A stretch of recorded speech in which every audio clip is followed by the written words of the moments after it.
RTL Matin. Z comme Zemmour. Bonjour Éric Zemmour. Bonjour. On a gagné. Oui, on a gagné comme une Coupe du Monde de football.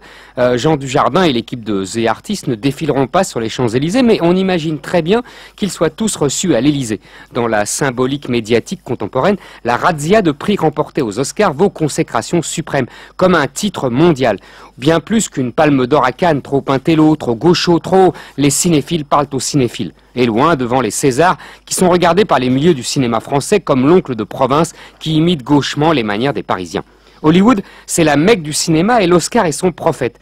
Quand des Français veulent compter les débuts du cinéma, ils se transportent en Californie, tandis que, par un paradoxal hasard, l'Américain Scorsese rend lui hommage au Français Méliès. Et oui, les Français auraient tendance à l'oublier, ils ont au début du XXe siècle inventé le cinéma, comme ils ont inventé l'aviation et l'automobile. À chaque fois, les Américains suivaient dans nos roues, nous précédant parfois, nous concurrençant toujours.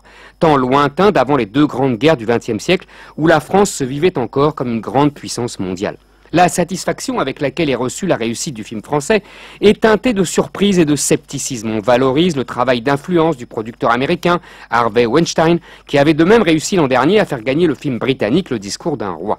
La presse de gauche exalte avec nostalgie cette époque du muet où le cinéma ressemblait à une Babel cosmopolite, puisque le silence des acteurs protégeait leurs accents venus de tous les pays.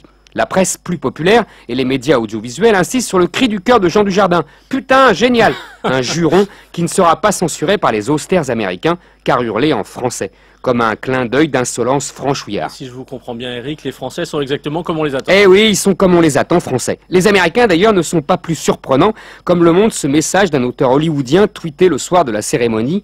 Je fais la queue derrière les gens de The Artist, je sens désormais la cigarette et la condescendance. Sempiternel agacement franco-américain. Les Américains ne peuvent se départir d'un très ancien complexe culturel. Les Français n'admettent pas leur déclin historique. Ce que les Américains aiment justement chez Jean Dujardin, c'est qu'il n'est pas intello, pas cinéphile, pas français à leurs yeux, en dépit de son physique et de sa gouaille. Les Français sont comme des artistes africains se damnant pour être consacrés à Paris, la capitale de l'ancien empire, tout en tenant des discours anticolonialistes. Ils ont les mêmes réflexes de colonisés susceptibles vis-à-vis de l'empire américain qu'ils contestent, moquent, détestent, mais uniquement parce qu'ils ne sont pas sûrs d'être reconnus comme le meilleur élève de la classe par le maître. Et si heureux quand la récompense inattendue arrive enfin. Éric Zemmour, qu'on retrouve en podcast et en vidéo sur RTL.fr, c'est aussi un peu l'empire américain Internet. Absolument.